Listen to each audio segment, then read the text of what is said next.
RBI की FSR report आई है, उस रिपोर्ट पे आज का एडिटोरियल लिखा गया बिजनेस टाइम का। तो पहली बात तो आपको जानना जरूरी है कि वो रिपोर्ट क्या है, फिर हम बात करेंगे आर्टिकल की। ठीक है, छोटा सा दीजिएगा एफएसआर रिपोर्ट, 5 मिनट दीजिएगा। बैंकों के बैड लोन्स पिछले 10 सालों के न्यूनतम स्तर पर आ गए हैं। बैंक तैयार हैं झटकों को सहने के लिए, ये कहना है आरबीआई का। बहुत बढ़िया आरबीआई, स्वागत है आपकी इस रिपोर्ट का। बात करेंगे बच्चों से आपके बारे में। आरबीआई को आप जानते हैं दोस्तों, घर घर का बैंक, अपने सरकार का बैंक, आपका अपना बैंक आरबीआई। नोट छापता है, नोट आपकी जेब में भी होगा, पर्स में भी होगा। चलिए दोस्तों आगे बढ़ते हैं। आरबीआई को जानते हैं हम लोग, लेकिन हमारे काम का क्या है दोस्तों। देखिए आरबीआई ना साल भर में 2 बार रिपोर्ट देता है। इस रिपोर्ट का नाम देख रहे हैं दोस्तों आप लोग, एफएसआर।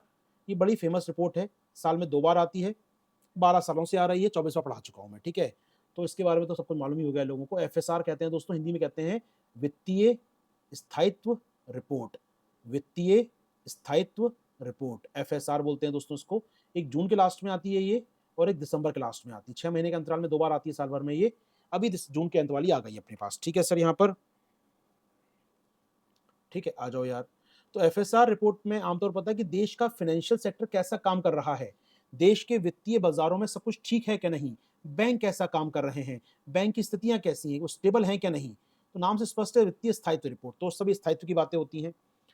अब इसमें आरबीआई क्या कह रहा है, बड़ा इंटरेस्टिंग बात कह रहा है दोस्तों। देश के अनुसूचित वाणिज्यिक बैंक, एससीबी, आपको लग रहा है कौन से बैंक की बात कर रहे हैं भारत मान माने, अपना एसबीआई यार, अपना ये पंजाब नेशनल बैंक यार, अपना आईसीआईसीआई, अपना एचडीएफसी, ये सब बैंक क्या हैं, ये सब सरकार के शेड्यूल कमर्शियल बैंक हैं। तो ऐसा लगता है कितने बड़ा नाम है एससीबी, यानी कौन से बैंक की बात हो रही है। तो ये सारे बैंक कहलाते हैं दोस्तों आपके अनुसूचित वाणिज्यिक बैंक या शेड्यूल कमर्शियल बैंक कहलाते हैं। यहाँ पर अब ये रिपोर्ट कह रही है, एफएसआर कह रही है कि जनाब ये जो बैंक है ना हमारे, आर वेल कैपिटलाइज्ड, बहुत बढ़िया, बहुत पैसा ही पैसा इनके पास है, तो पूंजी पूंजी बहुत सारी पूंजी इनके पास हो गई, डरने की बात नहीं है। And capable of absorbing macroeconomic shock over a 1 year horizon. जी हाँ दोस्तों, अगले 1 साल तक दुनिया में कुछ भी संकट आता रहे ना, कुछ भी समष्टि अर्थशास्त्र वाला संकट, कि पैसा कम हो जाए, महंगाई हो जाए, कुछ भी हो जाए ना, दुनिया इधर से उधर हो जाए, तब भी ये शॉक को आराम से एब्जॉर्ब कर सकते हैं। इनके पास बहुत पैसा है। ठीक है सर, तो इनके पास अगर पूंजी नहीं भी डाली जाए इनके अंदर, कोई और सरकार कोई और पैसा ना भी देना इनको, तो भी अगले 1 साल तक ये खूब संभाल सकते हैं अपनी स्थिति को दोस्तों। ये कहना है आरबीआई की रिपोर्ट का। ठीक है सर, दूसरी बात क्या कह रहा है आरबीआई, सुनिएगा आराम से। तो रिपोर्ट का नाम बताया मैंने आपको क्या दोस्तों, आरबीआई की एफएसआर रिपोर्ट, उसमें छपा है ये। दूसरी बात ये है कि जो हमारे शेड्यूल कमर्शियल बैंक है ना, इनका एनपी, एनपी समझते हैं सब लोग। ठीक है, एनपी मतलब होता है गैर निष्पादित परिसंपत्तियां, हिंदी में कहते हैं गैर निष्पादित परिसंपत्तियां, सामान्य भाषा में कहते हैं नॉन परफॉर्मिंग एसेट्स। ठीक है, ऐसे लोन जो बैंक ने दिए थे लौट के नहीं आए, तो उन लोन को कहते हैं हम लोग गैर निष्पादित परिसंपत्तियां।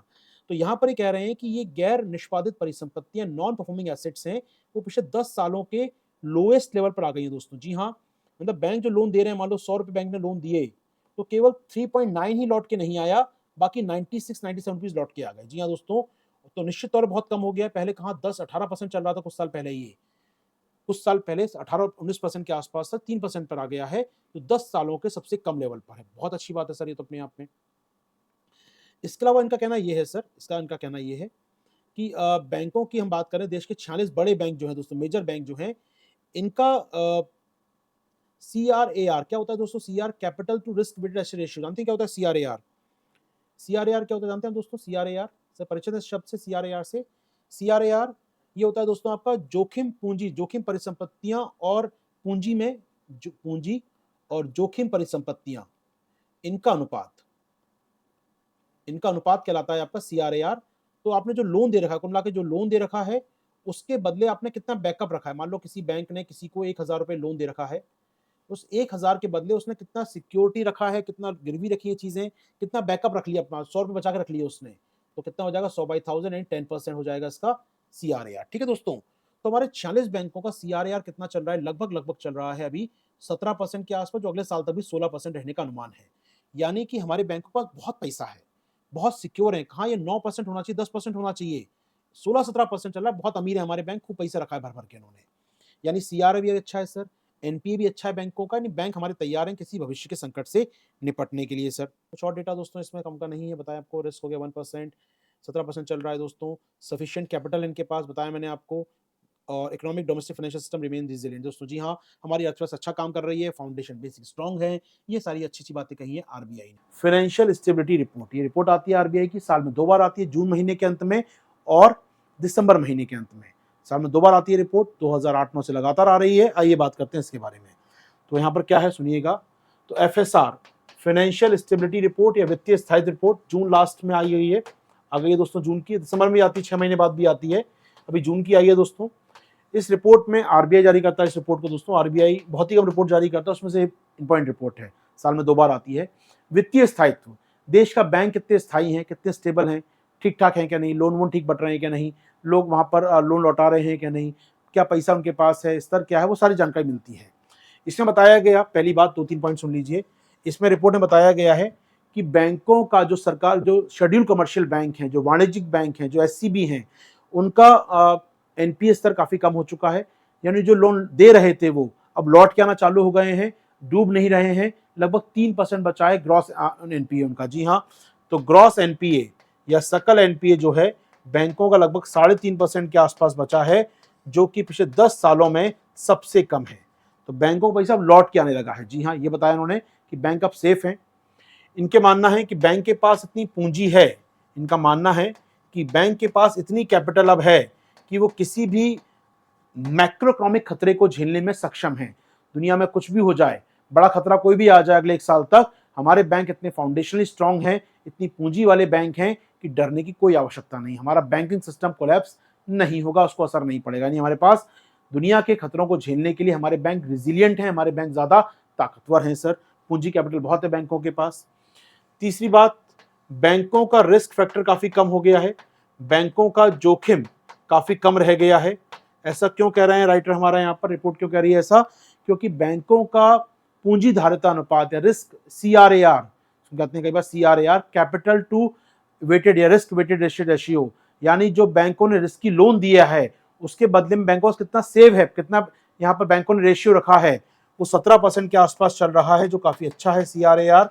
जो कि आरबीआई कहता है 8-9% से ऊपर होना चाहिए, हमारा तो 17% है। यानी बैंक अगर 100 रुपए लोन दे रहे हैं तो 17 रुपए की प्रोविजनिंग कर रहे हैं, रखा अपने पास बैकअप में। डूब गया ना, तब भी 17 रुपीज हमारे पास हैं। यानी बैंक काफी सेफ खेल रहे हैं, बैंक काफी यहाँ पर सेफ हैं अपने आप में, रिस्क फ्री है बैंक, ये कहना है आरबीआई का यहाँ पर।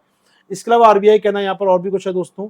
इसका मानना है कि रिपोर्ट काफी देश में काफी अच्छी, हमारे मैक्रो इकोनॉमिक कंडीशन काफी अच्छी है।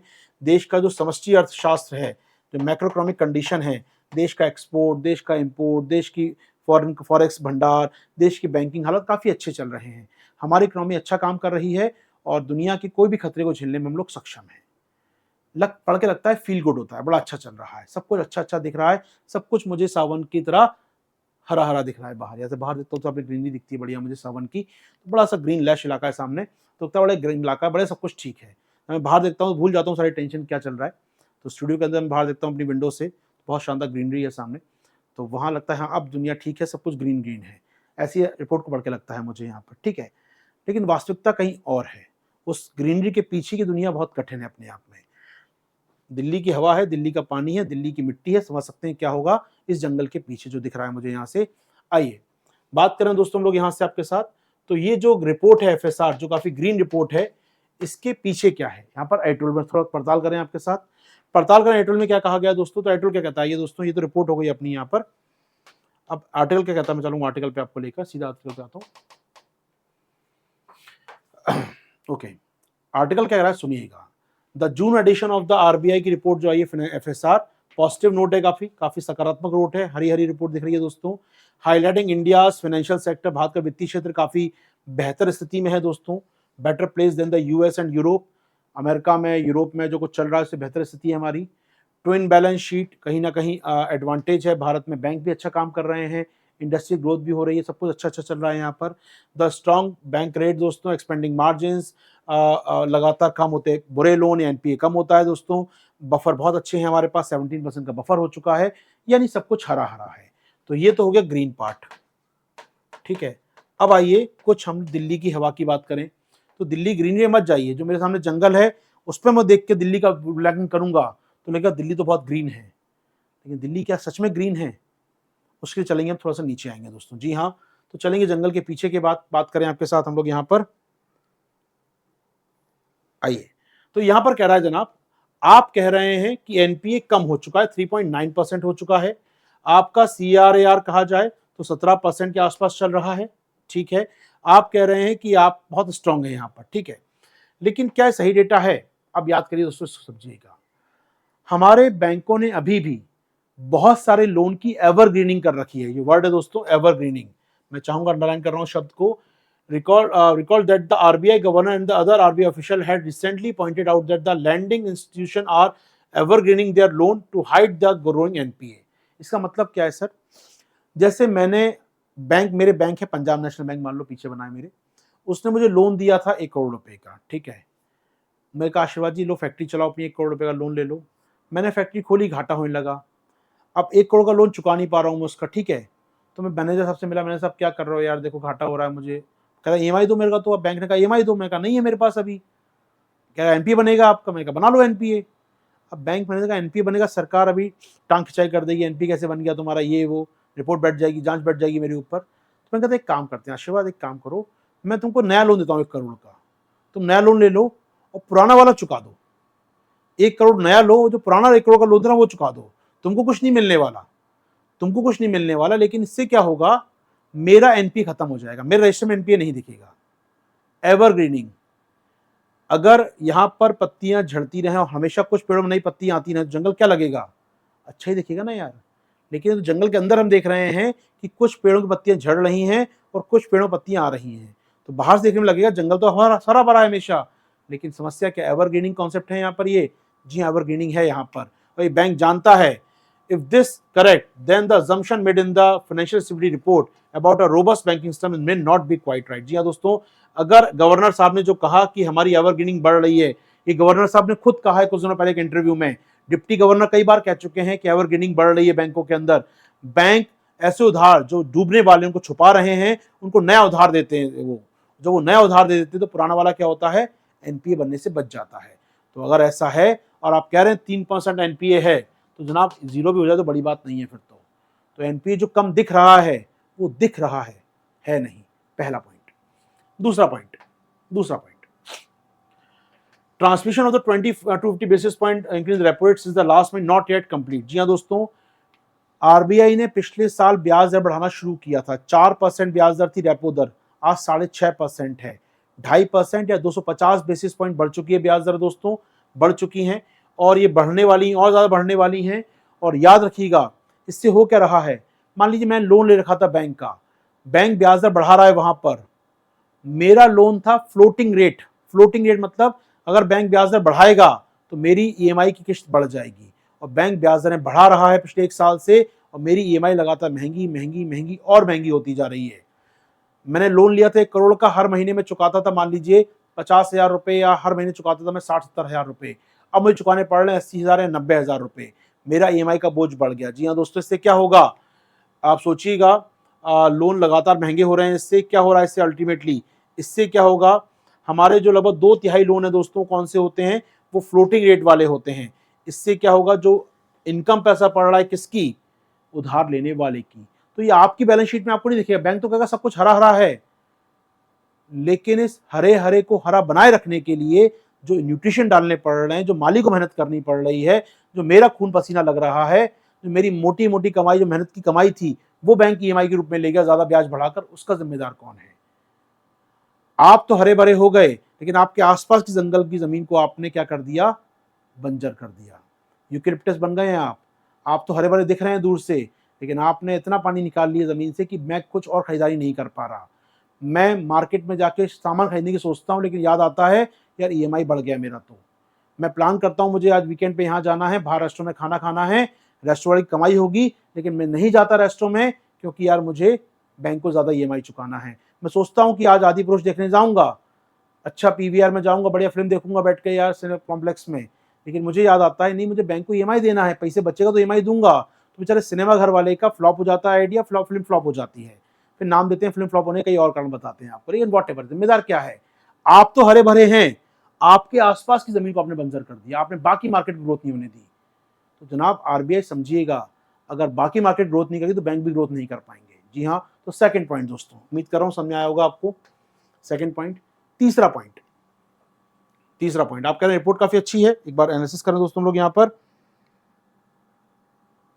तीसरा पॉइंट दोस्तों, there are several red flags in the certain categories. जी हाँ, अभी भी हमारे कुछ क्षेत्र ना बहुत चिंता का विषय है दोस्तों, जैसे कि अभी भी हमारे यहाँ जो इंडस्ट्री हैं वो लोन नहीं ले रही हैं, इंडस्ट्री लोन नहीं ले रही।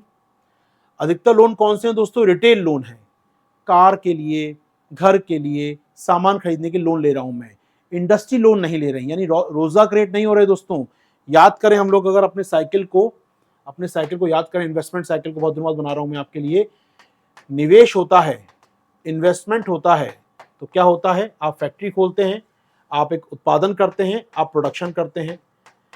यदि आप निवेश करेंगे तो क्या होगा? फैक्ट्री खोलेगी, प्रोडक्शन होगा, प्रोडक्शन होगा तो लोगों को रोजगार मिलेगा, एम्प्लॉयमेंट मिलेगा दोस्तों, लोगों को रोजगार मिलेगा, फैक्ट्री में काम करने लोग आएंगे, लोगों को रोजगार मिलेगा तो उनकी इनकम बढ़ेगी दोस्तों, उनकी आय बढ़ेगी, उनकी गरीबी दूर होगी, यहाँ पर उनकी इनकम बढ़ेगी, उनके पर्स में ज़्यादा पैसे आएंगे, उनके भीम यूपीआई में ज़्यादा पैसे आएंगे, अकाउंट में ज़्यादा पैसे आएंगे, इनकम बढ़ेगी दोस्तों। तो हो सकता है कुछ सामान खरीदें यहाँ पर, वो कुछ मांग पैदा करें, चलो यार आज खाना बाहर खाते हैं, फिल्म देखते हैं, कुछ गोल्ड खरीदते हैं, कुछ सामान खरीदते हैं, घर खरीदते हैं, डिमांड करेंगे। ठीक है सर, पैसा बचेगा तो सेविंग भी करेंगे, कुछ लोग सेविंग करेंगे, कहाँ करेंगे? बैंक में जाके करेंगे, फाइनेंस मार्केट में करेंगे, शेयर मार्केट में करेंगे, जमा करेंगे पैसे को या निवेश करेंगे पैसे को, सेविंग करेंगे। और बैंक किसको लोन देगा? अल्टीमेटली निवेशक को लोन देगा, बैंक लोन देगा। लेकिन हो क्या रहा है? बैंक से निवेश नहीं जा रहा, बैंक से लोन नहीं ले रही फैक्ट्री, तो निवेश नहीं कर रही, वो निवेश नहीं कर रही तो प्रोडक्शन नहीं हो रहा, तो जॉब क्रिएट नहीं हो रहे, जॉब क्रिएट नहीं हो रहे तो लोगों की आय नहीं बढ़ रही, और आय नहीं बढ़ रही तो फिर ऐसे बैंक का फायदा क्या? ऐसे बैंक का फायदा क्या जनाब? जब देश की आप में कोई योगदान नहीं दे रहे देश के विकास में, तो भले ही आपका फायदा, बैलेंस शीट बहुत अच्छी हो, ये हरे भरे पेड़ हों, लेकिन ये हरे भरे पेड़ अगर मुझे देश की भूख मिटाने में सक्षम नहीं है, मिट्टी को तैयार करने में सक्षम नहीं है, साफ हवा देने को सक्षम नहीं है, तो ऐसे पेड़ का क्या फायदा? फिर पेड़ वो हो जो आपको कुछ दे, आपके इकोसिस्टम को फायदा हो, उस जंगल से आपके इकोसिस्टम को फायदा हो, इकोसिस्टम में वाटर स्टोरेज हो, आसपास मिट्टी ग्रीन बने, आसपास मिट्टी फर्टाइल बने और लोगों को फायदा हो, ग्रीन हवा, ऑक्सीजन बाहर निकालें, ये तो तभी पेड़ का फायदा है, वरना जंगल कोई फायदा नहीं है अपने आप में। जी हाँ दोस्तों, तो ऐसे में ऐसे बैंक को कोई मतलब नहीं है वो लोन नहीं दे रहे, तो लोन लेने कोई नहीं आ रहा है यहाँ पर। और जो लोन ले रहे हैं वो कौन ले रहे हैं? कार लोन, रिटेल लोन ले रहे हैं दोस्तों, कार लोन, हाउसिंग लोन ले रहे हैं। ठीक है, ले लिया आपने। ये जो लोन होते हैं दोस्तों, ये अनसिक्योर्ड लोन होते हैं। अनसिक्योर्ड मतलब गारंटी नहीं है इनकी, कब डूब जाए मालूम नहीं। यहाँ पर एग्जाम्पल, कोट अनकोट एग्जाम्पल, हमारे 1/10 रिटेल लोन दोस्तों were not meeting there payment obligation. लोग ले गए कार का लोन, लगभग 10% लोग कार का लोन लौटाने में असमर्थ होते हैं, वो पेमेंट नहीं कर पाते। या फिर unsecured loan such as credit card, लोग क्रेडिट कार्ड ले लेते हैं, उस पर लोन लेते हैं बैंक, पब्लिक सेक्टर बैंक से, वहां पर एनपीए कितना है? 18% है दोस्तों, भूलना नहीं चाहिए। अधिकतर बैंक लोन कौन बांट रहे हैं? इंडस्ट्री को नहीं दे रहे लोन, पैसा है बैंक के पास, किसको दे रहे हैं लोन? रिटेल व्यक्ति को। तुम लोग सामान खरीदो, वो सामान खरीदता है, बैंक का पैसा ना भूल जाता है। क्रेडिट कार्ड पर लोन ले लेते हैं लोग, 18% एनपीए है, भूलना नहीं चाहिए हमको यहाँ पर।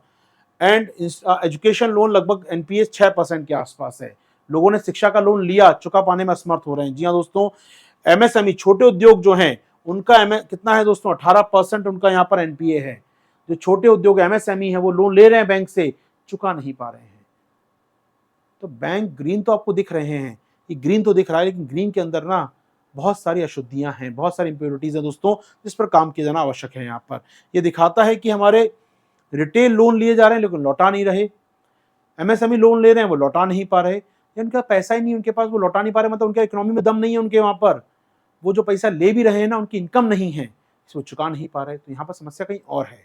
आपको दिख रहा है एनपीए 3% है, जब सेक्टर वाइज जाके देखेंगे ना तो समझाएगी रियल पोजीशन क्या है इंडिया की। जी हाँ दोस्तों, तो यहाँ पर समझना चाहिए दोस्तों, यहाँ पर तो रिटेल बोरोवर्स ले रहे हैं या क्रेडिट कार्ड पे ले रहे हैं, रिटेल लोन ले रहे हैं, ये बहुत रिस्क में है अपने आप में बैंक यहाँ पर, और निश्चित तौर पर मुश्किल होगी यहाँ पर। इससे क्या होगा और क्या हो रहा है दोस्तों? डिजिटल लैंडिंग बढ़ रही है, फिनटेक आ गई है जो डिजिटल लोन दे रही हैं, और डूब रहे हैं लोन दोस्तों। जी हाँ, और डूब रहे हैं लोन यहाँ पर, लगातार हम देख रहे हैं लगातार डूबते जा रहे हैं। तो लास्ट में दोस्तों यहाँ पर राइटर हमारा कहता है, बड़ा अच्छी बात कहता है, समझिएगा, While improvement in financial inclusion is welcome, but provocation and the complicating stress in these accounts should be avoided. जी हाँ दोस्तों, अच्छी बात है डिजिटल लैंडिंग आ गई है, हर व्यक्ति को लोन मिल रहा है, लेकिन जो डिस्ट्रेस चल रहा है, जो तनाव चल रहा है, जो अपने आप में मुझे कहना चाहिए शॉर्ट ऑफ यहाँ पर एक प्रकार से सिकुड़न आ रही है अपने आप में, जो मैं कह सकता हूँ यहाँ पर कि जो लोन रिकवर नहीं हो पा रहे हैं, चिंता उसकी भी हमको होनी चाहिए। तो सब कुछ ग्रीन दिखता है, लेकिन सब कुछ ग्रीन है नहीं। क्या मेरी बात पहुंच पाई दोस्तों आप तक? क्या रिपोर्ट पहुंच पाई है?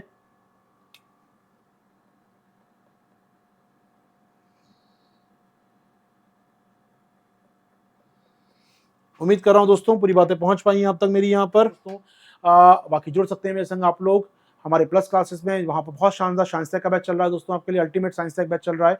इसके अलावा वहाँ पर आपके लिए इकोनॉमी चालू होने वाला 14 अगस्त से मेरा वहाँ पर इकोनॉमी आ रहा है लक्ष्य बैच में, अगर हिंदी मीडियम के स्टूडेंट हैं तो। और बाइलैंग्वेज बैच के लिए अक्टूबर में आ रहा है दोस्तों आपका, इंग्लिश मीडियम बाइलैंग्वेज बैच के लिए आ रहा है दोस्तों अक्टूबर में साइंस टेक का बैच। जी हाँ दोस्तों, अगर बात करें जुड़ सकते हैं मेरे संग, जुड़ने के लिए करना क्या है दोस्तों, आपको ये एक फोन नंबर दिया आपकी स्क्रीन पर, इस पर आप कॉल कर सकते हैं। बाकी हिंदी मीडियम के बच्चे अगर ऑफलाइन बैच ज्वाइन करना चाहें तो प्रतिज्ञा बैच चालू हो रहा है मुखर्जी नगर से, आज ही चालू हो रहा है, आज ही चालू हो रहा है यहाँ पर, 1 जुलाई चालू हो रहा है दोस्तों, ज्वाइन कर सकते हैं मुखर्जी नगर बैच को हमारे। अगर आप मुखर्जी नगर में हैं, जुड़ना चाहें जुड़ सकते हैं हमारे साथ। इसके अलावा दोस्तों ये जो आप देख रहे हैं यहाँ पर अनअकैडमी प्रोफाइल दोस्तों, यहाँ पर जुड़िए और मेरा कोड आप जानते हैं जुड़ने के लिए, आशीर्वाद 360, आशीर्वाद 360 दोस्तों यूज कीजिए, जुड़िए मेरे साथ, आइए मेंटरशिप में, प्लान बनाते हैं, रणनीति बनाते हैं आपके सिलेक्शन की, आपके सिलेक्शन तो मैं नहीं कहूँगा, लेकिन हाँ तैयारी की, तैयारी कैसे की जाए सिखा दूंगा, सिलेक्शन तो आपको लेना है। मैं कोई दावा नहीं करता सिलेक्शन करा दूंगा, मैं आपको सिखा दूंगा तैयारी कैसे करते हैं, मैं सिखा दूंगा आपको यहाँ पर क्या पढ़ना चाहिए और क्या नहीं पढ़ना चाहिए, कैसे हमको पढ़ना चाहिए। बाकी आपकी मेहनत, आपका डेडिकेशन, आपका अनुशासन, आपकी राइटिंग, आपकी इंटेलिजेंस, आपकी सोच, आपका भाग्य, आपकी किस्मत है, फिर बहुत सारे फैक्टर होते हैं इसके बाद। लेकिन मेरा काम होता है एज ए मेंटर आपको गाइड करना, सही दिशा में चलें आप, उसके बाद दौड़ना आप ही को है दोस्त। तो मिलेंगे आपके साथ अपनी क्लासेस में, अभी दीजिए आज्ञा मुझे,